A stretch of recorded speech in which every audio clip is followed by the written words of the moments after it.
বৃষ্টিতে আমাদের এলাকা প্রায় ডুবো ডুবো অবস্থা। এই যে আমাদের খোলার অবস্থা, বৃষ্টিতে একদম ডুবে গেছে। বৃষ্টির কারণে সব একদম ডুবে গেছে, বাসা থেকে বের হওয়া অনেক কষ্ট। একটু পুকুর পাড়ের দিকে থেকে ঘুরে আসি, ওই দিকের কী অবস্থা। পুকুর ডুবে গেল নাকি, যে বৃষ্টি হলো বাবা। বৃষ্টির জন্য চারপাশে সব একদম কাদা কাদা হয়ে গেছে। পুকুরে 2 দিন আগে মাছ ছেড়ে দিলাম, তো দেখি একটু পুকুর কি ডুবে গেল নাকি, যে বৃষ্টি হলো রে বাবা।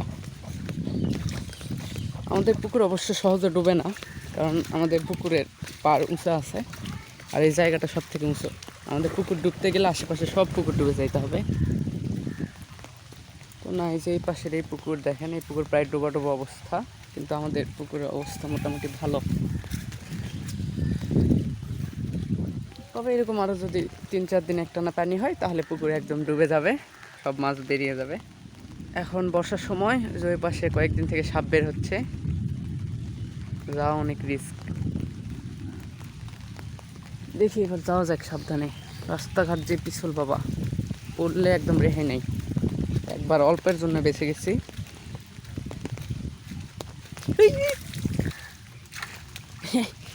অল্প একটু হলে পড়ে যাইতাম।